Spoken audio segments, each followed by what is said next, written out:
ಎಲ್ಲರಿಗೂ ನಮಸ್ಕಾರ. ಕಿರಣ ಸರಸ್ವತಿ ಯೂಟ್ಯೂಬ್ ಚಾನಲ್ಗೆ ನಿಮಗೆ ಆತ್ಮೀಯವಾದ ಸ್ವಾಗತ.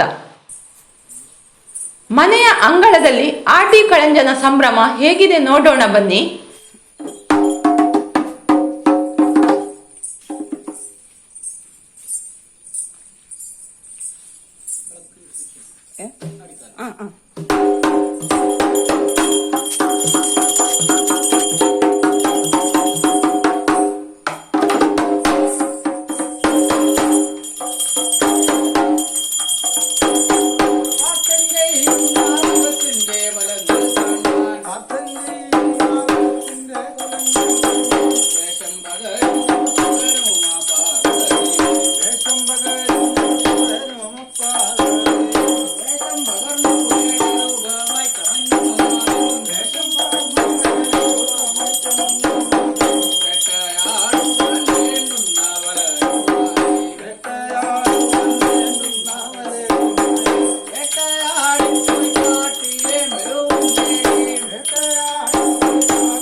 ಕರಾವಳಿ ಭಾಗದ ವಿಶೇಷವಾಗಿ ಮಳೆಗಾಲ ಸಂದರ್ಭದಲ್ಲಿ ಆಚರಣೆ ಮಾಡುವ ವಿಶೇಷತೆಯೇ ಆಟಿ ಕಳಂಜ.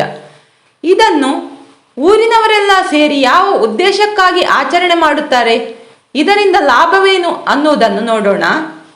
ಮಂಗಳೂರು ಕರ್ನಾಟಕದ ಕರಾವಳಿ ಭಾಗವು ದೈವಾರಾಧನೆ ಸೇರಿದಂತೆ ಇನ್ನಿತರ ವಿಶೇಷವಾದ ಆಚರಣೆಗಳಿಗೆ ಹಲವಾರು ಸಾಂಪ್ರದಾಯಿಕ ಪದ್ಧತಿಗಳಿಗೆ ಹೆಸರುವಾಸಿಯಾಗಿದೆ. ಇಲ್ಲಿನ ಜನಜೀವನವು ಜನಪದ ನಂಬಿಕೆಯೊಂದಿಗೆ ಬೆಸೆದುಕೊಂಡಿದೆ.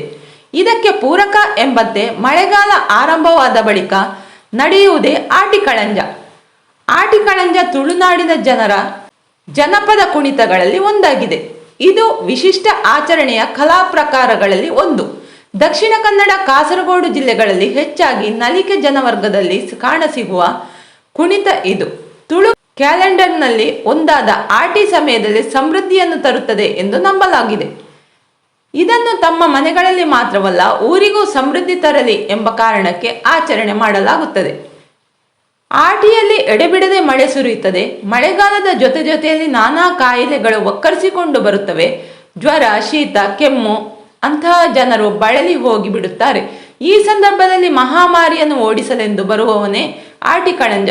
ಆಟಿ ಕಳಂಜನು ದುಷ್ಟಶಕ್ತಿಯನ್ನು ಮತ್ತು ರೋಗಗಳನ್ನು ದೂರವಿಡಲು ಧನಾತ್ಮಕ ಶಕ್ತಿಯನ್ನು ತರುತ್ತಾನೆ ಎಂದು ಜನರು ನಂಬುತ್ತಾರೆ. ಇದನ್ನು ಅನಾದಿ ಕಾಲದಿಂದಲೂ ಆಚರಣೆ ಮಾಡಿ ಬರಲಾಗುತ್ತದೆ. ಇಷ್ಟೇ ಮಾತ್ರವಲ್ಲ, ಆಟಿಯಲ್ಲಿ ಮಳೆಯಿಂದ ಕೃಷಿ ಹಾಳಾಗುತ್ತದೆ. ಕೃಷಿಯನ್ನೇ ಅವಲಂಬಿಸಿರುವ ಜನರಿಗೆ ಕೆಲಸದ ಕೊರತೆಯಿಂದ ಈ ಋತುವಿನಲ್ಲಿ ಅನಾರೋಗ್ಯ ಮತ್ತು ಬಡತನ ಉಂಟಾಗುತ್ತದೆ. ಆಟಿಯನ್ನು ವಿಪತ್ತುಗಳ ಮಾಸವೆಂದು ಪರಿಗಣಿಸಲು ಇದು ಕಾರಣವಾಗಿದೆ. ಹೀಗಾಗಿ ಇದನ್ನು ಹೋಗಲಾಡಿಸಲು ಆಟಿ ಕಳಂಜ ಬರುತ್ತಾನೆ ಎಂದು ನಂಬಲಾಗುತ್ತದೆ. ತಮಗೆ ಆರೋಗ್ಯ ಸಮಸ್ಯೆ ಬಾರದಂತೆ ಮತ್ತು ಕೃಷಿ ಹಾಳಾಗದಂತೆ ಆಟಿ ಕಳಂಜ ರಕ್ಷಿಸುತ್ತಾನೆ ಎನ್ನುವುದು ಇಲ್ಲಿಯ ಜನರ ನಂಬಿಕೆಯಾಗಿದೆ.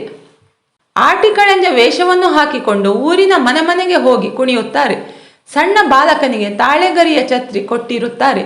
ಹಿಮ್ಮೇಳದಲ್ಲಿ ವ್ಯಕ್ತಿಯೊಬ್ಬ ಚರ್ಮದ ವಾದ್ಯವನ್ನು ನುಡಿಸುತ್ತಾನೆ.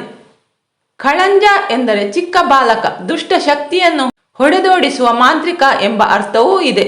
ಕಳಂಜನು ಊರಿಗೆ ಬಂದ ಮಾರಿಯನ್ನು ಅಂದರೆ ರೋಗ ರುಜಿನಗಳನ್ನು ಹೊಡೆದೋಡಿಸುತ್ತಾನೆ ಎಂದು ಜನರ ನಂಬಿಕೆ. ಹೀಗಾಗಿ ಆಟಿ ಕಳಂಜ ಮನೆಗೆ ಬಂದಾಗ ಅವನಿಗೆ ಅಕ್ಕಿ, ತೆಂಗಿನಕಾಯಿ ಮೊದಲಾದವುಗಳನ್ನು ದಾನ ಮಾಡುತ್ತಾರೆ. ದಾನ ಮಾಡುವುದರಿಂದ ಸುಖ, ಶಾಂತಿ ಮತ್ತು ನೆಮ್ಮದಿ ನೆಲೆಸುತ್ತದೆ ಎಂಬ ಪ್ರತೀತಿ ಇರುವುದರಿಂದ ಇದನ್ನು ಅನಾದಿ ಕಾಲದಿಂದಲೂ ಆಚರಿಸುತ್ತಾ ಬರಲಾಗಿದೆ. ಇದನ್ನು ಹೆಚ್ಚಾಗಿ ದಕ್ಷಿಣ ಕನ್ನಡ ಭಾಗದಲ್ಲಿ ಆಚರಣೆ ಮಾಡಲಾಗುತ್ತದೆ. ಆಟಿ ಕಳಂಜನ ನೃತ್ಯ ನೋಡಲು ಜನಸಾಮಾನ್ಯರ ದಂಡೇ ಸೇರಿರುತ್ತದೆ. ಹಾಗೆಯೇ ಆಟಿ ಕಳಂಜನನ್ನು ಆರಾಧಿಸಿ ತಮ್ಮ ಕಂಟಕವನ್ನು ದೂರ ಮಾಡುತ್ತಾರೆ. ಈ ಎಲ್ಲ ಮಾಹಿತಿಗಳು ನಿಮಗೆ ಇಷ್ಟವಾದರೆ ವಿಡಿಯೋವನ್ನು ಲೈಕ್ ಮಾಡಿ, ಶೇರ್ ಮಾಡಿ ಮತ್ತು ಕಮೆಂಟ್ ಮಾಡಿ. ನೀವಿನ್ನೂ ನಮ್ಮ ಚಾನಲನ್ನು ಸಬ್ಸ್ಕ್ರೈಬ್ ಮಾಡಿಲ್ಲ ಎಂದಾದರೆ ದಯವಿಟ್ಟು ಸಬ್ಸ್ಕ್ರೈಬ್ ಮಾಡಿ ಬೆಂಬಲ ನೀಡಿ. ಧನ್ಯವಾದಗಳು.